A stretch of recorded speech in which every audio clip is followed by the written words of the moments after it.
Welcome to part 3 of welding up this 5-foot HICO brush hog with the 90 amp flux core wire welder from Harbor Freight. All I'm doing here is getting all the tools set up, and I'm going to be prepping this brush hog for welding. Here I am I'm cleaning all the spots to be welded, and they are everywhere on this brush hog. I figured out there's probably over 100 feet of weld on this, just on this brush hog, to fix this thing the right way. Fully welded how it should be.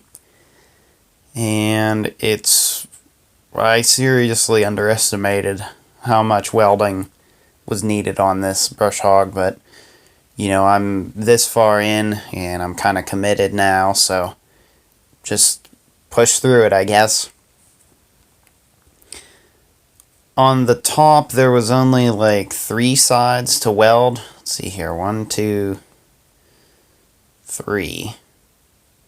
Well, no, I guess there's 4, but there's 4 also on the bottom here, and things were pretty rusty underneath here to start with. In part 2 I cut away all of the extra pieces that were under here, and I'm really glad I did that. It doesn't give a place for grass and moisture to collect. But I'm just continual more and more welding. I wish I did have a little bit better machine to do this, one that has a higher duty cycle. I've hit the over temp quite a few times on this thing doing this brush hog, and it is kind of annoying, and sometimes I wish I had a better machine, but as money allows, I might upgrade, I might not. Even if I had 2 of these little Harbor Freight 90 amp welders, well, I guess it's 120 amp now. If I had 2 of them, I could have a lot more continuous welding than just one does. And pretty much every time you see me here that I'm not doing anything, it's usually the over temp has came on, and they say you're supposed to wait, I think it's 8 minutes for every 2 minutes of welding, and I kind of got tired of doing that after a while, so after the over temp light would come on, I would just get back to welding. And it's probably not the best for the welder, but it's one of those things, I guess. But I've got to say, doing this project with a stick welder would have kind of been a pain, because I would have had to reload all of the electrodes, each time as one would burn up. I would just have to, keep reloading it, and with this, I just take the gun over to where I need a weld and pull the trigger, and off I go. The only thing that's stopping me here is the over temp, and that's pretty much it. I've got to say, having this fan here, this little white fan, has really made welding a lot more enjoyable for me, keeping all the smoke out of my face, because whenever I started this, I wasn't using the fan, and it got kind of annoying after a while, breathing the smoke fumes and whatnot. And I figured, you know what, I'm going to use this fan, and I think from here on out I am probably going to keep using it. And here you can see I was fixing this one side of the brush hog that was loose. I guess whenever they made this brush hog, they didn't believe in fully welding anything, and it's had quite a few repairs done to it over the years. And the repairs I've done should hopefully last it for 30 or 40 years from now. And we don't have any intentions on selling this thing, because I put so much work into it. And it's one of those things, I put so much work into it, it might not be worth a ton of money by the time I'm done, but using it with all the all the mowing and brush hogging that we have to do around here, it's worth it. And actually, believe it or not, for just about what we'd have in it, in this brush hog, it would pay for itself within a year. So I guess that's a pretty quick return on the investment. So yesterday, I got the majority of the top up here all welded up, all these patches and stuff, and I went around everything and pretty much fully welded it. This whole side here was all loose, and I could literally just move it with my hand, the whole thing. So I'm real glad I fully welded all of that. I still have a tiny bit more to do on the side, but I just put a couple layers of weld in here and more down there. I still have some grinding and stuff to do, a little bit of cleanup, but you can see somebody has hit gravel with this thing, and just the steel being all bent up like this, I can't really fix it without either cutting out this whole side and putting in a new piece, which I don't really, I mean, it's bad, but it's not that bad, you know what I mean? So I still have all of these pieces here to do, and then this little bit in here, a piece down in here, all of this, and then I also have, I got this done yesterday, I have all from here the whole way down. So I don't know if I'm going to put another piece in here. If you watched, I think it was part 2, I cut this whole piece out. You know, of course it had the square for the gearbox, and I don't know if I should weld in another piece there. I mean, I can, but it's just going to hold, it's going to hold moisture, water, and grass, so I'm kind of for just leaving it open. I don't really foresee any problems. But I'm just going to continue welding on the brush hog here, and I need to flip this thing over, so I'll probably actually bring over the backhoe to do that. The 8N will do it, but the backhoe, I have a lot more control over it than the 8N. Something else I want to do, I want to actually put in, I want to weld some chain, pieces of chain onto the edge in the back here, and as well as the entire front piece here, so that this brush hog, whenever we're mowing real woody stuff, that I don't fling stuff out of this. In one of the videos that I posted, I think it was like something brush hogging with the 8N or something, where we were taking down some pretty tall stuff. In that video, you can see a lot of stuff that was flinging out of the back, mainly the back of the brush hog, and a couple pieces almost hit me. So I think it's a good thing to have, and I guess while I'm at it, I'm also going to replace these two cross pieces here, this one and the other one right there, with a couple pieces of long chain so that the brush hog will float over things and it won't be so rigid. I might make them just a touch longer than what these bars are, but I have two things of chain here from Harbor Freight. So this is 15 feet of 3/8, so I'm thinking that'll be for the top of the brush hog and the back. And then this 5/16, which is, yeah, 25 feet of 5/16. I'll make that the front, and then I'll just keep whatever extra pieces of chain that I have. So, but let's focus on welding up the bottom side of the brush hog here, and we will go from there. But the reason that side broke was because they didn't fully weld it, and I was sure to fully weld this thing because there's going to be shouldn't be any issues after this. And of course they added in this back piece too that had the clamps on, and of course they didn't fully weld that either. And I am fully welding this thing to seal out water, moisture, grass, you name it. And at some point we will put some truck bed liner under this thing to, even prolong the life even more. But I just keep welding and welding and welding. And I'm still jumping around a little bit to try to eliminate warping. But as you'll see later in the video, from the brush hog sitting like the way that it is, it's actually quite bent up now.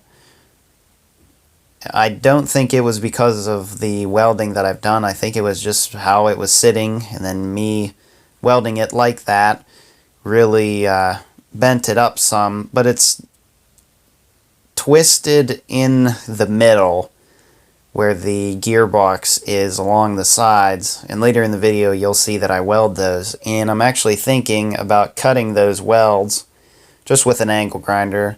I don't have a plasma cutter at the moment, but that would be a nice thing to have. I think I'd rather invest in that than a second welder, because I can get by with one welder, but I've never had a plasma cutter before, but that would be really nice to have.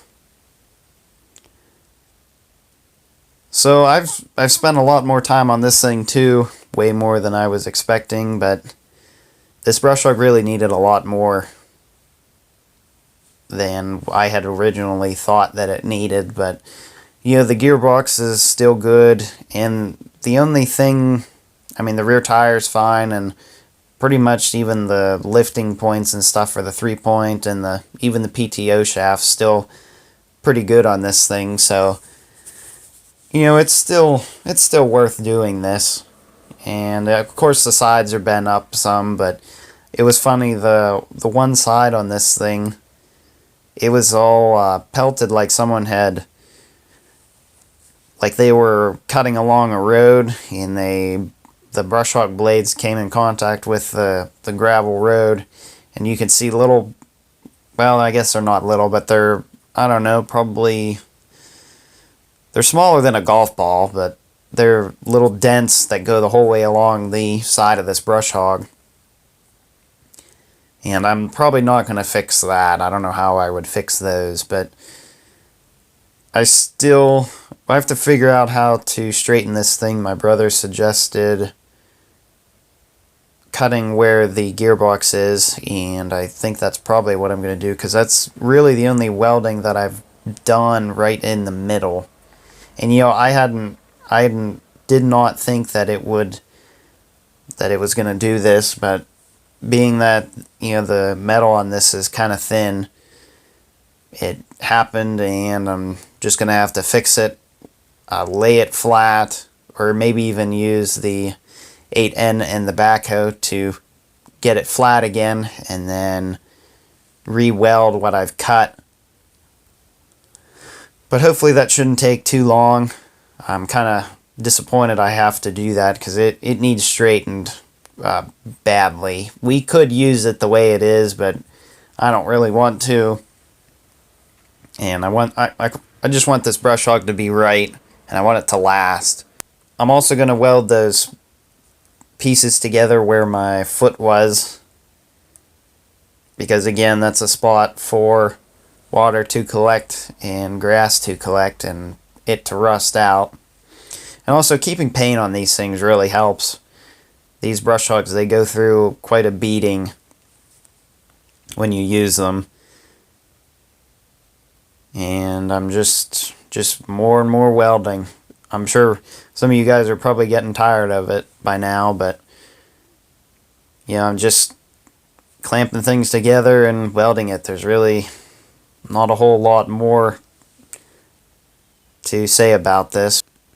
I have noticed throughout this entire thing, all this welding that I've done on this, my welding skills seem to be improving, so that's a positive thing that's come out of this. I can lay a decent looking bead, and I think in the next couple of clips I ran out of welding wire. I went from E71 TGS, so that's the gasless flux core wire, to E71-11 or something along those lines. But the 1-1 at the end is for multi-pass. So this wire that I was using before was not multi-pass welding wire, and the stuff that I have in the welder now is multi-pass, and that's what I will continue to buy. I'm probably not going to buy the one-pass stuff at all. It'll just be the multi-pass welding wire. But I had a really difficult time feeding the new wire through to the end of the gun and out the tip. Yeah, apparently it feeds through the liner fine, but it does not feed good through the little curve at the end right before you get to the nozzle. And I don't know why that had happened. I had a horrible time getting it to feed. I mean, I must have spent 20 minutes getting this wire to feed through this welder. But I did eventually get it fed through, and I had to take the whole gun apart, which I'm not super happy about, but hey, I guess it is what it is, right? I'm wondering if there's some sort of lubricant or something that I can either put on the welding wire to help it feed through the machine. I'm not entirely sure about that, but post down in the comments below if you know anything about that, or it's a cleaner or something that will lubricate the wire going through the liner. It should make feeding it a lot easier. It never used to do that, but lately it has, and I put in, all I run in that welder are 10-pound spools, and I don't run 1 pounds, I don't run 2 pounds, I don't run 5 pounds, I don't even know if they come in 5 pounds, but I know they come in 1 and 2 pounds. All I put is 10 pounds of welding wire in this thing at a time, and believe it or not, some of you probably don't believe this, but I am on my 5th 10-pound spool of welding wire. So after this one gets burned up, I'll be at 50 pounds. Yeah, 50 pounds of welding wire put through a Harbor Freight welder, which is quite amazing. I remember one guy commented he was wondering how much welding wire I had put through this machine, and I said at the time I was on my 4th 10-pound spool, and he was shocked at how much welding wire I had put through this machine. I know some people aren't going to believe me, but that's what I have. I haven't kept the extra spools from the old welding wire, but that's approaching 50 pounds of welding wire through a Harbor Freight welder, which is quite amazing. And here I am building up the skid shoes on this thing too. This brush hog has seen so much use. Had worn the, they were probably they were probably quarter inch or 3/16 of an inch thick skid plates on this thing, and they had worn them down to paper thin. So I decided to build them back up with the wire again, or with the welder, rather than cut the old ones off and weld on new ones. And there you can see how bent it is. So I'm probably going to cut those welds in the middle. I'll have to figure out something to do to fix this, because obviously, I mean, you can use it like that, but I don't really want to. But we put some cinder blocks in there and used the whole weight of the backhoe and the 8N on one side of it to try to bend this thing back. And it'll get to a point and then it'll get easy again, but it wants to bend back the way that it is. So I guess it's one more thing to fix, right? But we'll get it fixed. I'm not super concerned. You know, it's nice having some heavy tractors to, you know, that have some weight behind them to do stuff like this. I had thought about not showing this in this series, but then the more I thought about it, I was like, you know what, I'm just going to show it anyways. You know, I show you guys the good and the bad on my channel, and I try to keep it as real as possible, and I'm just showing you guys what happened. So I think that's pretty much all I have to say for this video. Don't forget to like, comment, and subscribe for more, and hopefully I will see you all in the next one. Thanks for watching.